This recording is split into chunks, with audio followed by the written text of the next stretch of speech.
On our 10th anniversary, I surprised my husband with dinner, but the surprise was on me.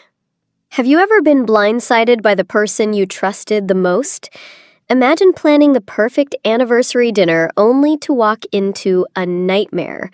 I thought I knew everything about my marriage, but that night, everything changed.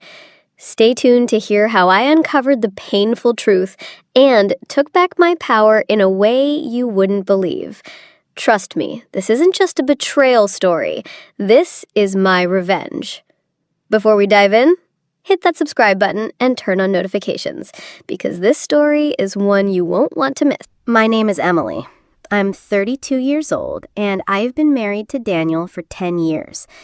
I always thought we were one of those couples that had it all. You know, the kind of relationship that people admire from the outside. On paper, we had everything. A beautiful house, good jobs, great friends. We even had a dog, Max, who loved us both unconditionally. I always believed that we were meant to be together, that we had built a strong foundation for the future. Daniel was the kind of guy who made everyone feel special. He had this charming way of making people think he was the most interesting person in the room. And for a long time, he made me feel like I was the center of his universe. I remember when we first met.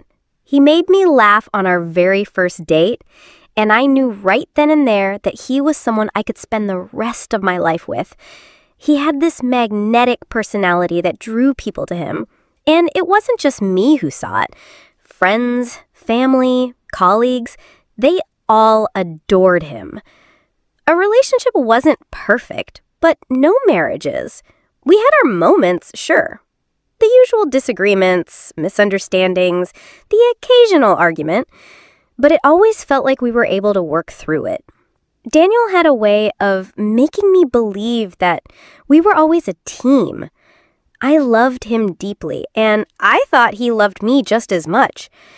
But in retrospect, I realized I had been blind to the little cracks in our marriage, the subtle changes that had started creeping in over the past few months. It wasn't anything huge at first, just small things that didn't sit right with me. He'd started working later, and when I asked about it, he'd give me this vague response, "Just a busy project at work." At first, I brushed it off, telling myself he was just going through a hectic period. But deep down, I felt this nagging sense that something was off. Despite those moments of doubt, I still believed in us. I still believed in him. So that's why I thought it would be a great idea to plan a special surprise for our 10th anniversary. I wanted to remind him of how much he meant to me, to show him that after all these years, we could still have that spark we had when we first met. I thought it would be the perfect way to celebrate all that we had accomplished together. I couldn't have been more wrong. The plan was simple. I'd take him to the restaurant where we had celebrated our first anniversary. It was one of our favorites. Intimate, cozy, with soft lighting and quiet music. A place that felt like our place. I had even picked out the perfect outfit. A red dress. The one he always told me I looked stunning in. I thought it would be a night to remember. But when I walked into that restaurant expecting to surprise him, I was the one who was surprised. My heart dropped to my stomach as I saw him sitting at a table with another woman. And not just any woman. Someone younger, someone I didn't know. They were laughing, toasting, sharing this intimate moment together. My stomach twisted in knots. I felt like the floor had been ripped out from under me and I was falling into a pit of nothingness. How could he do this? How could he betray me like this? I didn't confront him right away. I couldn't bring myself to do it. I just stood there, frozen as the reality of what I was seeing sank in. The woman smiled at him with this familiarity that made my skin crawl. And he was smiling back. Like everything was perfectly fine, as if nothing was wrong, as if I was just some paranoid wife imagining things. I quickly turned around and left the restaurant. I needed air. I needed to think. I couldn't believe what I had just witnessed. The person I trusted the most, the man I had built my life with, was now sitting at a table with another woman, celebrating, of all things, their anniversary. I called him, but he didn't answer. I texted him. Nothing. I sat in the car for what felt like hours, crying, screaming silently at the injustice of it all. But even then, in the midst of all the chaos in my head, one thought kept repeating itself. I need proof. I need to know the truth. That night, I couldn't sleep. I kept replaying the image in my mind, the way they looked at each other, the way she touched his arm. I felt betrayed, shattered, confused. I had been married to this man for 10 years. I thought I knew everything about him. But what if I was wrong? What if I had been living in a lie all this time? The next morning, I had to face him. When he walked in, he acted like nothing had happened. He kissed me on the cheek and asked me how I was. I couldn't even look at him. When I finally confronted him about what I saw, he gave me the most infuriating answer. It's just a coworker, Em. You're overreacting. It's nothing. His calm demeanor, the way he dismissed it all, it was like he was playing me for a fool. He wasn't even sorry. He wasn't even apologizing. He was just gaslighting me. I didn't want to believe it. I didn't want to believe that everything I had built with him, everything I had loved, was a lie. But deep down, I knew it was true. I knew something had changed, and I wasn't going to let him make me feel crazy for trusting my instincts. I knew I had to be smart. I couldn't confront him again without proof. So I started doing what I had to do. I started tracking his every move. I started going through his phone, his emails, his messages, anything I could get my hands on. I couldn't just sit idly by.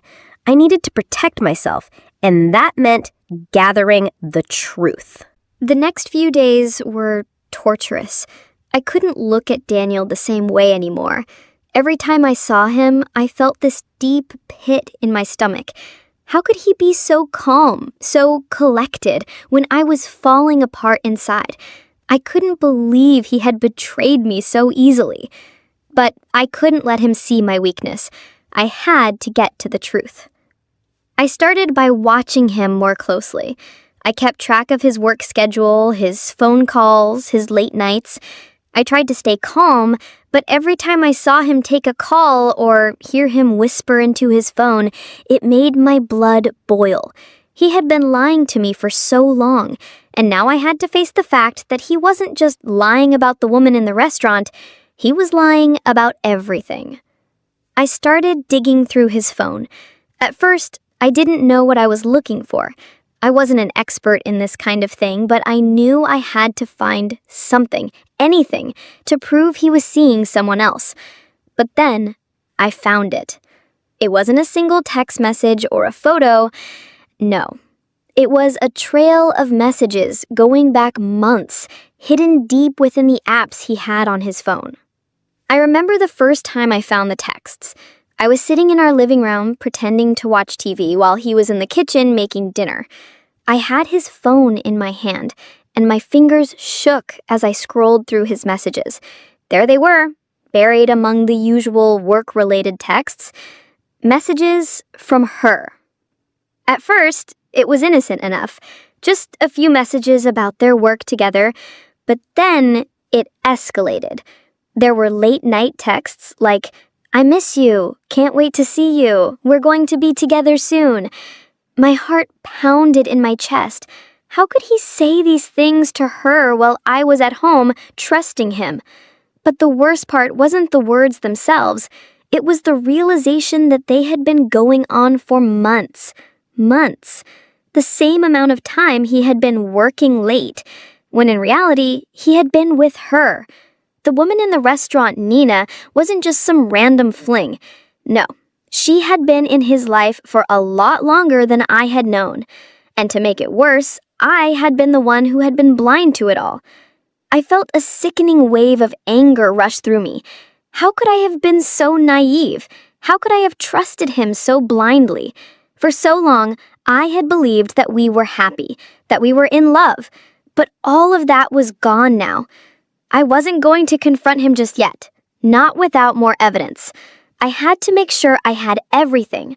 I needed to prove to myself and to him that I wasn't crazy, that I wasn't imagining things. So I kept digging. The next few days were a blur of searching, observing, and slowly piecing together the evidence. I took screenshots of the messages, saved photos of the places they had visited together, and even saved the phone number of the woman who had stolen my husband, Nina. I had to know everything about her. Who was she? Where did she come from? How long had this affair been going on? One night, when Daniel was away on another one of his late nights at the office, I decided to go through his email. He had always told me his password was simple, and I knew it by heart. It only took me a few seconds to log in. My fingers trembled as I opened his inbox, scanning through the messages, hoping for more clues. And there it was, a receipt for a weekend getaway booked under both their names. I couldn't believe my eyes. They had gone away together, while I was at home alone. He had taken her to a cabin upstate, one of those romantic getaways we had once talked about doing together. My heart dropped as I read through the details, seeing how excited Daniel had been for their trip.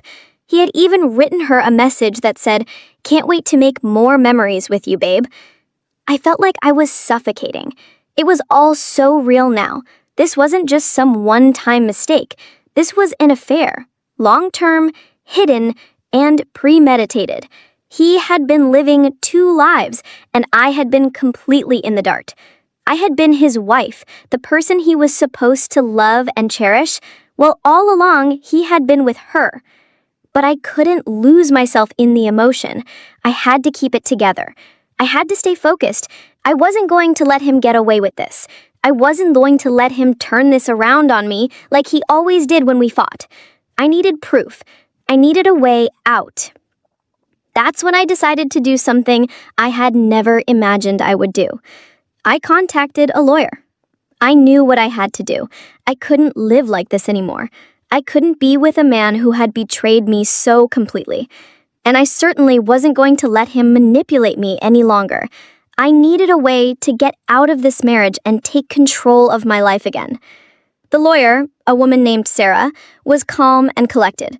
She listened to my story, reviewed the evidence I had gathered, and assured me that I had a strong case. We discussed my options, and I felt a sense of relief for the first time in days. I wasn't alone in this. I had a plan, and more importantly, I had a way to make him pay. Daniel had no idea what was coming, but I was ready. I was going to take him down step by step, and when the time came, I would be the one walking away free, while he was left to deal with the consequences of his actions. The days after I had confronted Daniel about the coworker were the hardest. I couldn't look at him without seeing the lies etched into his face. It was like living with a stranger.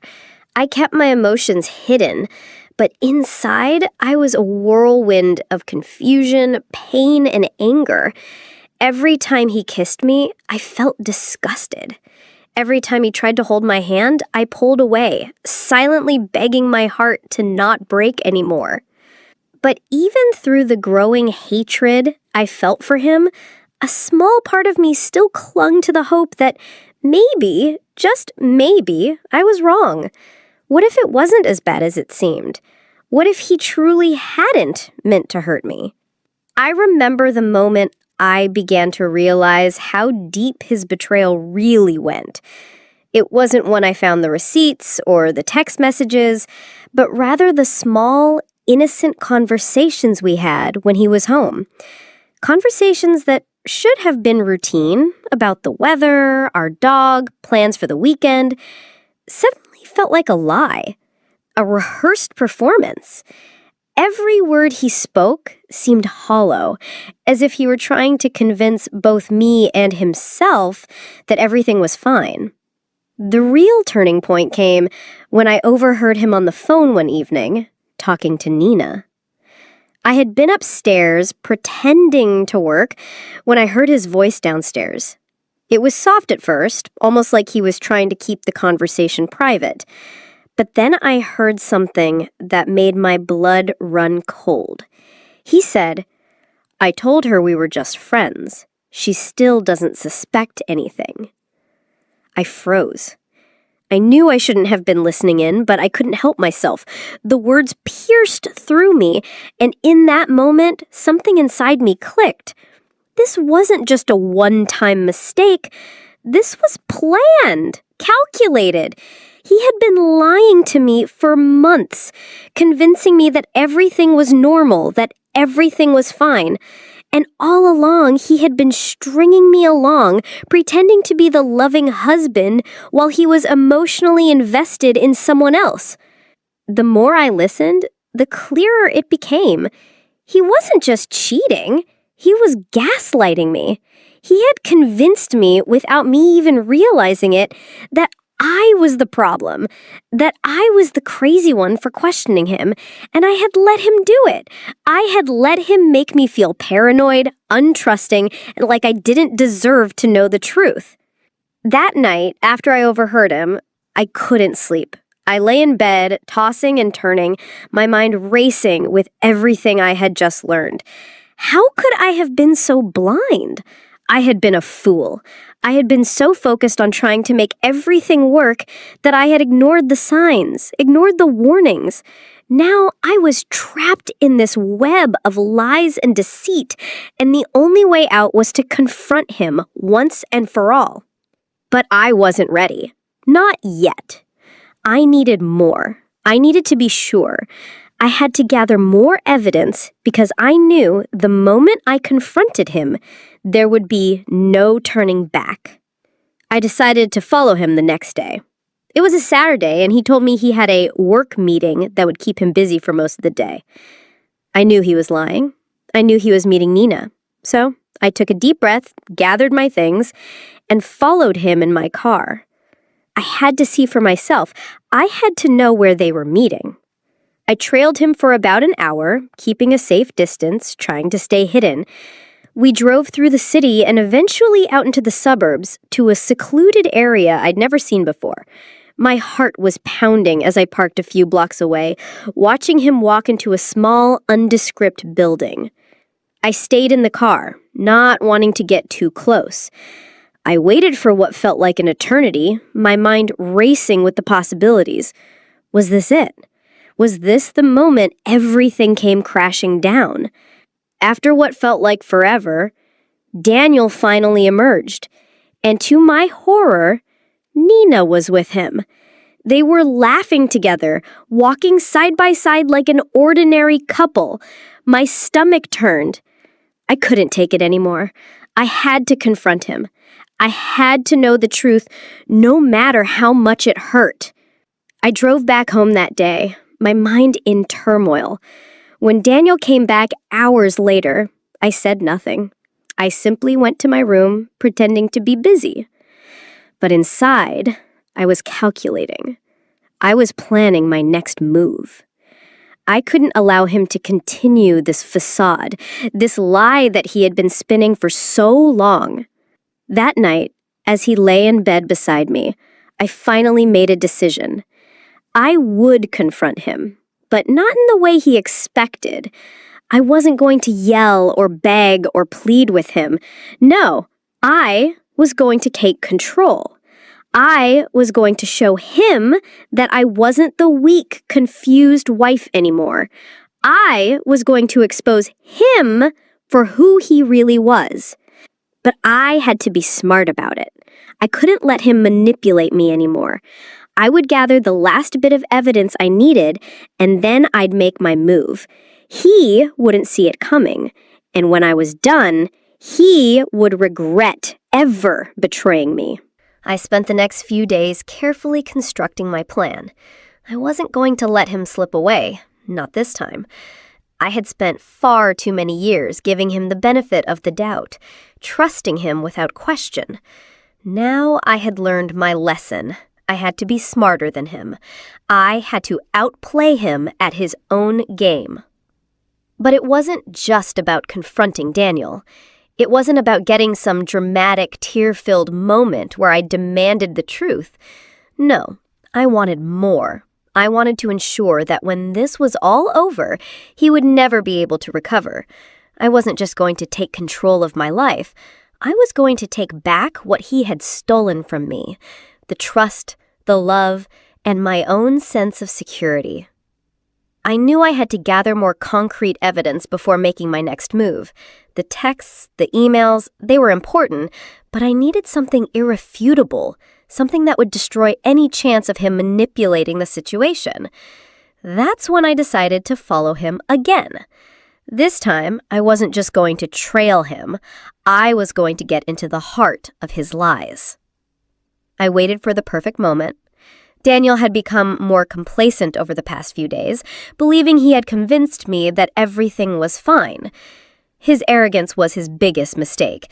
I knew he thought I was just a clueless wife, blindly trusting him despite everything he had put me through.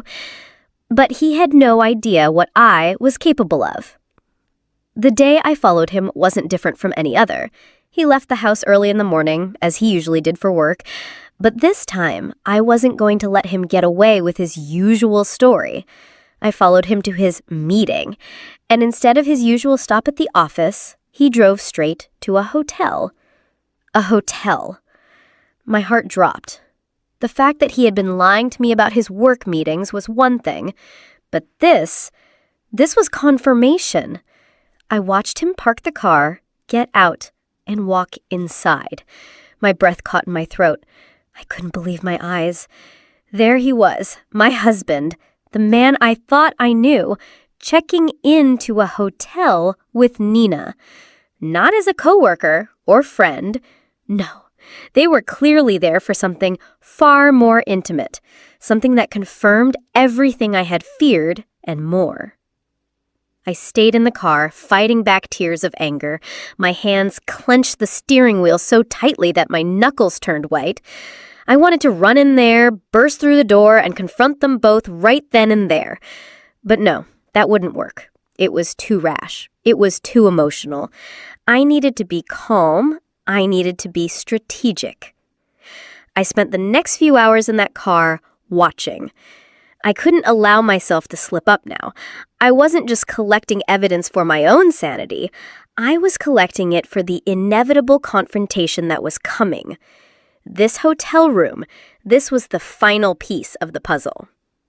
When Daniel and Nina finally emerged hours later, they walked out hand in hand, smiling, looking so happy.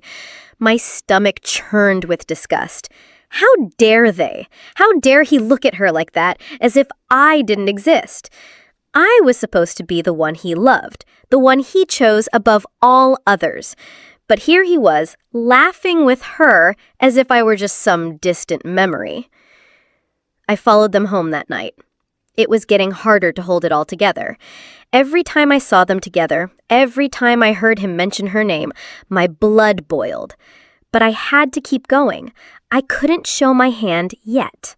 I needed him to feel safe. I needed him to think I was still the same naive wife who would continue to look the other way. I took the evidence I had gathered and decided to visit my lawyer, Sarah. We sat in her office and I poured out everything, every detail, every emotion, every clue I had uncovered. Sarah listened intently, her eyes focused, her mind sharp. She never once interrupted me, never once seemed surprised by the extent of Daniel's betrayal. I knew then that she had seen cases like mine before. She knew exactly what I needed to do to protect myself. After I finished recounting everything, Sarah gave me a hard, determined look. "You're stronger than you realize, Emily. You've done all the right things. Now we need to make sure you're legally protected. We can't afford to give him any more chances." We went over the legal details, what steps I needed to take to file for divorce, how to secure the alimony I deserved, and how to ensure I walked away with everything I had earned. I was so ready to put this behind me. I was ready to move on with my life without him. But I wasn't just going to walk away. I was going to make sure he knew exactly why. That night, I sat in bed going over everything one last time. I went through the evidence, making sure I hadn't missed anything. Daniel was going to be blindsided. He thought I was still his paranoid wife, still the one who would forgive him, who would let him off the hook. But I wasn't that woman anymore. I had changed. I looked at the photos of him and Nina, the hotel receipt, the texts that proved everything, and I knew it was time. Time to expose him. Time to take control. The next time I saw him, everything would change. I would no longer be the woman who had been lied to and deceived. I would be the woman who walked away from the wreckage stronger than ever. And I would make sure that he, the man who had broken me, would never get away with this, not ever again. The day of reckoning was upon me, and I was ready. Every inch of my being screamed for closure, for justice. But as the days passed, I began to realize something. It wasn't just the affair that hurt me. It wasn't just the betrayal of my husband, this man I had loved for so long, who had once been my partner, my everything. It was also the realization that I had been blind to the lies I had been fed for years. The more I thought about it, the more the pieces of my marriage didn't fit together. There were moments, small things that had always felt off, but had slipped past me in the flow of everyday life. The way Daniel would always turn his phone away when I walked into the room. The late-night work calls that I never questioned. The way he would become defensive whenever I asked about his day. He had always been so good at making me feel like I was overreacting. But now I could see it. All the cracks. All the holes. I started to question everything. Was it just Nina? Was it just one affair, or was there more I didn't know? Was he seeing other people too? I needed to know the truth. All of it. I couldn't move on until I understood the full scope of his betrayal. I couldn't let myself be in the dark any longer. One evening, after I had come back from seeing my lawyer, I decided to take one last deep dive into his things. I knew Daniel wasn't home yet, and this time I wasn't going to stop at his phone or his email. I needed to know if there were other signs I had missed, if there were more pieces to the puzzle that I hadn't put together yet. And so I started going through our old photos, our anniversary trips, the ones where we looked so happy, the ones where everything seemed perfect. But as I flipped through the albums, one photo caught my eye. It was a picture from our second anniversary. I had never noticed it before, but in the background, there was a woman I didn't recognize. She was standing next to Daniel, smiling at the camera as if she belonged there. I squinted at the image, a chill running down my spine. The smile on Daniel's face seemed so genuine, so intimate. And there she was, standing so close to him. Too close. I couldn't remember ever seeing her before, but I knew one thing for sure. She wasn't a friend. She wasn't a coworker. She was someone who had been in his life before Nina. And it hit me hard. He had been seeing multiple people. I wasn't just the betrayed wife. I was the fool who had been part of a larger, deeper lie. How many other women had there been? How many other nights had he spent with someone else, all while I was in the dark, believing we had a marriage? I felt a deep, gnawing anger begin to bubble inside me. How could he do this to me? How could I have been so blind? How could I have trusted him with everything? The more I thought about it, the more the lies piled up. Daniel had been playing a game that I had no idea I was even a part of. I had been the one left in the dark, while he built this web of deception around me. But now I had the power, I had the information, I had the truth, and the more I uncovered, the more determined I became to take him down, Not just for what he had done to me, but for everything he had taken from me. My trust, my self-respect, my future. I didn't sleep that night. I couldn't. My mind was racing, piecing together the fragments of the past, all the while plotting my next steps. I had the evidence I needed, and it was more damning than anything I had expected. But I needed to make sure he never saw it coming. I needed to put everything in place. The next day, I acted as though nothing was wrong. I smiled, kissed him goodbye, and told him I had a few things to take care of. He didn't suspect a thing. He had no idea that I had already put everything into motion. I wasn't going to be the one left in tears anymore. I was done crying. I was done begging for answers. I was done being his fool. I met with my lawyer again, Sarah. This time, I had everything.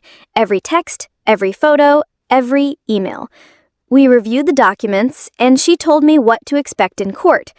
The evidence was solid, irrefutable. He wouldn't be able to talk his way out of this. Not this time. I was ready to go for the jugular. I wasn't just seeking revenge. I was seeking control. Control over my life, over my future. He had taken everything from me, and now it was my turn. As I left the lawyer's office, my heart was heavy with a sense of finality. I knew what I had to do. The next step was to file for divorce and present him with the cold, hard truth. I wasn't going to make it easy for him. He wasn't going to get away with this, not after what he had done to me. That night, when he came home, I didn't waste any time. I sat him down, and without hesitation, I told him everything I had uncovered. I told him about the photos, the messages, the receipts, the hotel, and just as I expected, his face went pale. The smug look he had worn for the last few months melted away, replaced by something I had never seen from him, genuine fear. But I didn't give him the satisfaction of watching him squirm. I didn't want to hear his excuses. I didn't care anymore. I told him it was over. I was filing for divorce, and nothing he said could change that. His eyes widened in shock, but I remained calm, focused. He tried to speak, but I cut him off.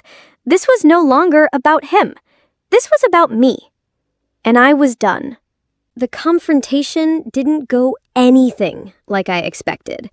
In my mind, I had pictured Daniel breaking down, begging for forgiveness, or even trying to justify his actions. But what I hadn't anticipated was the complete lack of remorse in his eyes. He didn't seem guilty. He didn't seem sorry. He seemed shocked. But more than that, he seemed angry. Angry that I had discovered his secrets. Angry that I was forcing him to face the consequences of his actions. I watched as he struggled to find the right words. For a moment, I thought he might try to lie again, but he didn't. Instead, he tried to twist the narrative, just like he always did. He immediately turned the tables, claiming that I had driven him to this point, that I was the one who had neglected him, who hadn't been there for him. His voice was cold, calculated, and for the first time, I realized that this man, the one I had married, wasn't the person I thought he was. He was a stranger, and I had been living in a fantasy for all these years. "You're overreacting, Emily," he said, his voice dripping with disdain. "You've always been paranoid. This is just something that happened." I wanted to scream at him.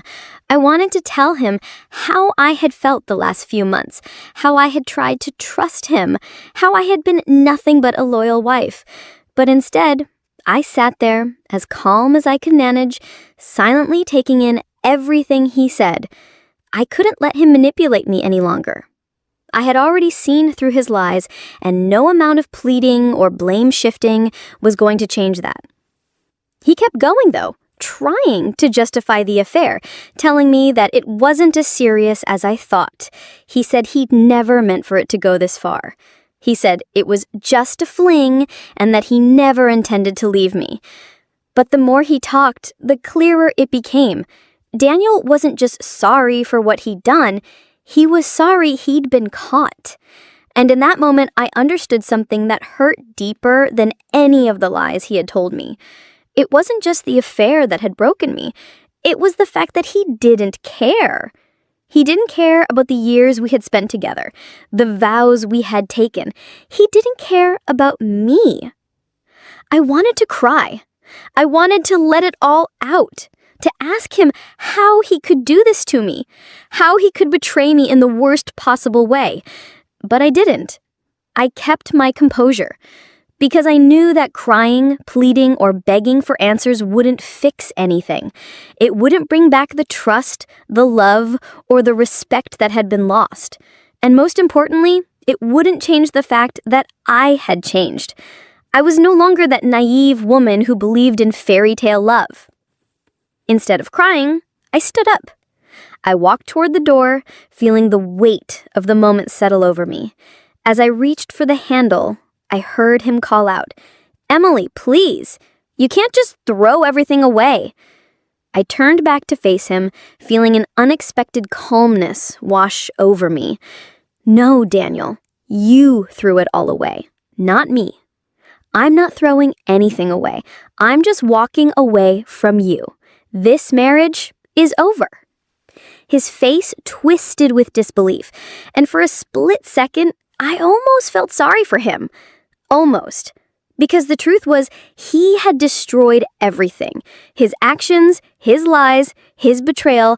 He had been the one to shatter this marriage, and now he was the one trying to act like the victim. I had spent 10 years trying to make this work, trying to love him despite all the cracks. But no more. The next few days were a blur of legal meetings and paperwork. Sarah, my lawyer, had already begun drafting the divorce papers, and everything was moving faster than I could process. It wasn't just about ending my marriage anymore. It was about making sure Daniel knew the full weight of his actions. I wasn't going to let him walk away from this unscathed. It was hard. The reality of everything sinking in was overwhelming. There were moments when I doubted myself, moments when I thought I couldn't go through with it. But every time I thought about how he had betrayed me, every time I remembered that night at the restaurant, the hurt would reignite, and I would find my strength again. I knew what I had to do. I had to fight for my future, for my freedom, for my dignity. I was no longer that woman who stayed silent. I was no longer the one who kept forgiving, kept hoping that he would change. I had learned something in this painful journey. I was strong. I could stand up for myself, and I could walk away from a life that no longer served me. And so as the divorce papers were finalized and the settlement agreed upon, I couldn't help but feel a sense of justice. Daniel, the man who had once been my everything, was now exposed for the cheater and liar he was. He had no one left to manipulate, no one left to gaslight. He was going to have to face the consequences of his actions. But the victory didn't feel sweet. It didn't feel like some kind of emotional revenge. No, it felt like something more profound. It felt like freedom. It felt like reclaiming my life, my worth, and my future. And for the first time in months, I could breathe again. I was ready to move on. It was over, or at least that's what I thought. The papers were signed, the settlement finalized. Everything was falling into place. But I wasn't ready to let Daniel walk away from this without facing the full consequences of his actions. No. I needed him to understand the pain he had caused me, the way he had destroyed everything we built, and I wasn't going to let him escape unscathed, not after everything he had done. I had spent weeks, months gathering the evidence, securing my future, and preparing for the moment when I could finally tell him that I was done. But there was one last thing I needed to do before I could truly close this chapter. I had to make sure he knew that I wasn't just walking away. I was taking everything he had ever taken from me, and I wasn't leaving him with anything. It wasn't just about the divorce anymore. It was about making sure he never forgot what he had done. The plan was simple. I had already spoken to my lawyer, Sarah, about what I was going to do next. She advised me to let things unfold naturally, but I couldn't just sit back and watch him leave with his head held high. He needed to understand that I wasn't someone he could walk all over. He needed to feel the weight of his betrayal, just like I had. I decided to confront him one last time. This time, it would be on my terms. I waited until he thought everything was settled. I knew he was already making plans to move out of our house, thinking I was going to let him go without a fight. He thought the worst was over for him. But he was wrong.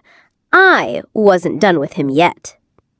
I called him one afternoon, pretending everything was fine. I told him I needed to talk, that I had a few things I wanted to settle before he moved out. He agreed, of course.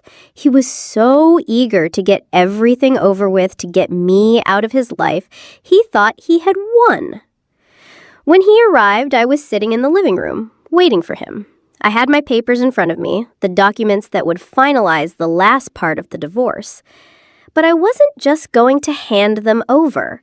I wasn't going to make this easy for him. No, I needed him to feel everything I had felt. As soon as he walked in, I could see the relief on his face. He looked at me like some kind of burden that was finally going to be lifted. But he didn't know what was coming. "What's all this about, Em?" he asked, looking at the papers on the table. "Are we really going to keep dragging this out?" I smiled, but it wasn't a smile of happiness. It was a smile of control. "No, Daniel," I said softly. "We're not dragging this out, but I think you need to understand something." I could see him tense up, his eyes narrowing. He knew something wasn't right, but I wasn't going to give him the satisfaction of being the one to control the situation. I leaned forward, locking eyes with him. "You've taken a lot from me, Daniel," I said, my voice steady but full of the emotion I had been holding back. "But now I'm taking something from you." I reached into my bag and pulled out a folder. Inside was a copy of the evidence I had gathered. The hotel receipts, the messages, the photos of him and Nina laughing, enjoying their little secret life, while I had been sitting at home oblivious. I had printed out everything he thought he had hidden from me, and I laid it all out on the table in front of him. His face went pale. I watched him freeze, unable to hide the panic in his eyes. He knew he was cornered. He knew there was no way out. "What is this?" he stammered, his voice shaking now. "Em, this isn't necessary. Please, we can still work this out." I shook my head. "There's nothing left to work out, Daniel. I've had enough. You had no right to do this to me, to us. And now I'm making sure everyone knows who you really are." I pushed the folder across the table toward him, watching as his hands trembled when he picked it up. His eyes scanned the pages, his face growing more and more defeated with every word. And then, for the first time in this entire ordeal, he finally spoke the truth. "I'm sorry," he said, his voice barely a whisper. "I was stupid. I don't know what I was thinking. Please, can't we just—" I interrupted him, standing up slowly. "No, Daniel, we can't just. You had your chance. You made your choices. And now you have to face the consequences. You're not going to get away with this. Not without the truth coming to light." I saw him try to collect himself, trying to regain control of the situation. But it was too late. There was no more manipulation, no more lying. The truth was out. He couldn't deny it anymore. "I'm filing this with the court," I said, my voice unwavering. "This is going to cost you, Daniel. This is going to cost you everything." I watched his face twist in anger, frustration, and fear, but I didn't care anymore. I had taken back my power. I had taken control of this narrative, and now he was the one who had to face the consequences. I walked to the door, not looking back, and I knew that this would be the last time I ever saw him in this house, and it felt like the final piece of the puzzle had fallen into place. The trap had been set, and now Daniel would face everything he had done. I wasn't going to be the woman who let him go without paying for his mistakes. Not anymore. It's strange, isn't it? How quickly the aftermath of a betrayal can unfold. One moment you're trapped in a world of lies, fighting to hold on to what you thought was real, and then, with the flip of a switch, everything changes. You're no longer the person you were. You're free from the lies, free from the manipulation, free from the emotional prison he built around you. But in that freedom, there's a heavy weight, a weight of loss, a weight of realization, and a weight of rebuilding. The fallout wasn't immediate. The first few weeks after the confrontation felt like I was floating, like I was in some surreal dream, watching everything I had built with Daniel crumble away. But beneath that surreal calmness, there was a constant buzz of emotions: anger, sadness, relief, and even guilt. Guilt that I hadn't seen the signs sooner. Guilt that I hadn't fought harder for myself. But with every day, those feelings began to fade, replaced by something stronger, a sense of empowerment. I couldn't deny the anger that still boiled inside me, though. When I first filed the divorce papers, it felt like I was taking back control of my life. But Daniel wasn't going down quietly. He tried every trick in the book, delaying the proceedings, trying to manipulate me into giving him a better deal, and even trying to convince me that we could still work things out once the dust had settled. He tried to make me feel guilty for what he had done to me, but I wasn't buying it anymore. Not after everything he had put me through. No more apologies, no more empty promises. I wasn't going to be his fool anymore. I remember one conversation in particular. It was over the phone, just a few days before the final court date. Daniel was trying to talk me into settling out of court. He told me that he wanted to avoid the public embarrassment, that he didn't want people to know the truth, to know about Nina, to know about the affair. He kept telling me that we had shared 10 years together and that we didn't have to ruin everything over something so insignificant. I laughed bitterly. You think I'm the one ruining this, Daniel?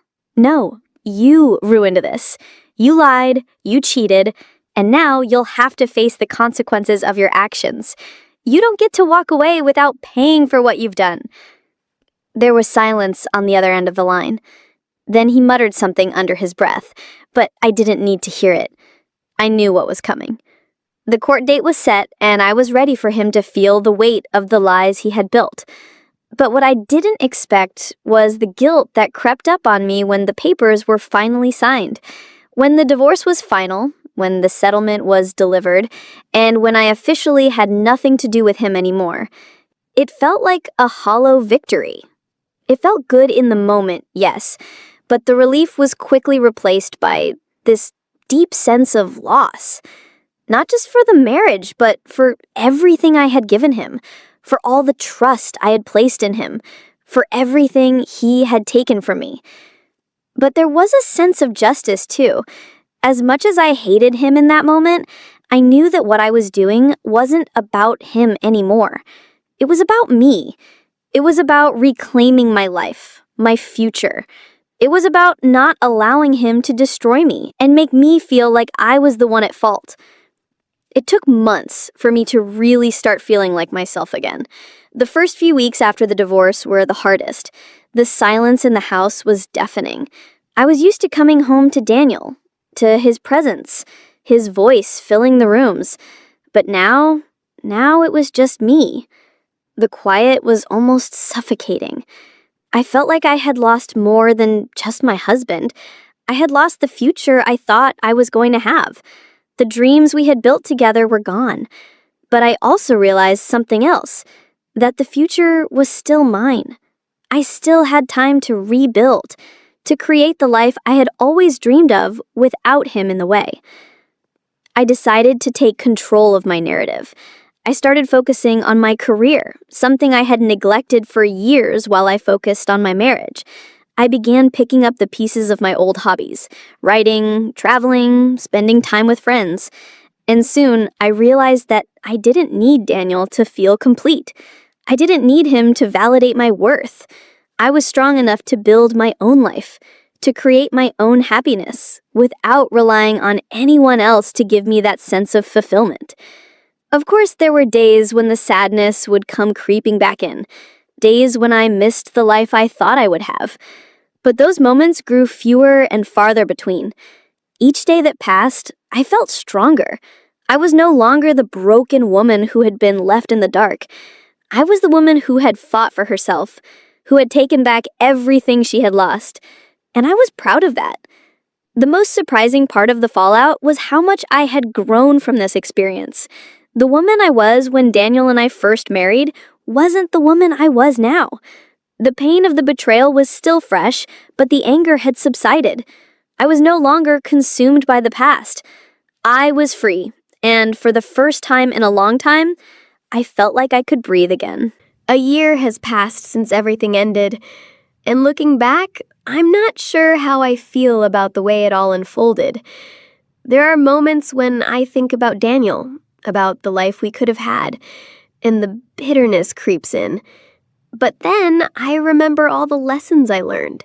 I remember how much stronger I've become. And most of all, I remember that I didn't let him win. The divorce, the betrayal, the heartbreak, none of it defines me anymore. What defines me is the woman I became after it all.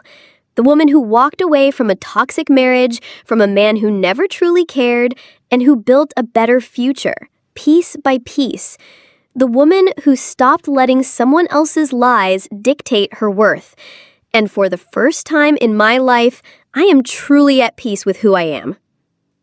As for Daniel, well, I haven't heard from him since the final papers were signed. At first, I expected him to try to reach out, to beg for my forgiveness, to pull at my heartstrings. But he didn't. He disappeared just like everything he had promised me. His charm, his manipulation, his promises, it all dissolved into nothing, just like the man I had married. I guess I had finally seen him for who he really was. A man who had always put his own needs above anyone else's. A man who thought he could keep playing the same game forever. I didn't get a chance to see him squirm after the divorce. I didn't get the dramatic moment where he finally realized what he had lost. But I didn't need that.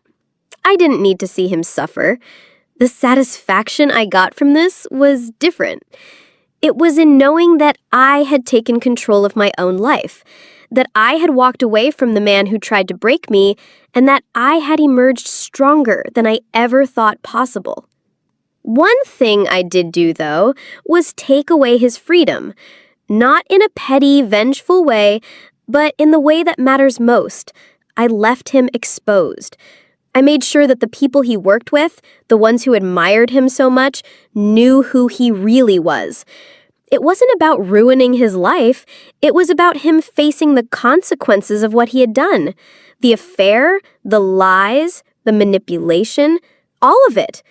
I couldn't let him get away with it without anyone knowing the truth. I wasn't going to let him move on with his life pretending like he hadn't destroyed mine.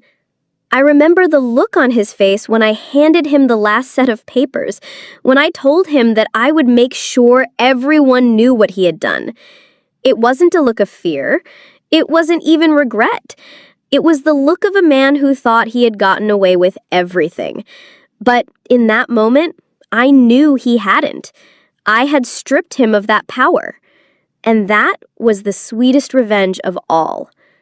But even now, months later, I don't think about him much. I don't miss the life we had, the person he was, or the dreams we shared. Because the truth is, I'm living my own dream now. It's not the dream I thought I would have, but it's the one I created for myself. And that's the difference. I've traveled more in the past year than I had in all my previous years combined. I've reconnected with friends I had lost touch with, and I've found parts of myself that I thought I had buried along the way. I'm pursuing things I've always wanted to do, things that I never had the time for when I was caught up in the false reality Daniel created for me. I've built a life that is truly my own, and for the first time, I'm not looking over my shoulder. There's a part of me that wonders if Daniel ever thinks about what he lost, if he ever regrets what he did to me. But that part doesn't matter anymore. I don't care about him. I don't care about the past. I care about me. I care about the future I'm building. I care about the woman I've become. And I'll tell you something I never would have believed a year ago. I'm grateful for what happened. I'm grateful that I was forced to wake up, to see the truth. I'm grateful that I had the strength to walk away, to take control of my own life, and to learn that I'm enough without him. So here I am, standing in the life I've built from the wreckage of my past. And while I never wanted to be the one telling this story, I'm proud to share it now. Because it's proof that no matter how deep the betrayal, no matter how devastating the heartbreak, you can always rise from it. You can always walk away stronger. And when you do, it's not about revenge.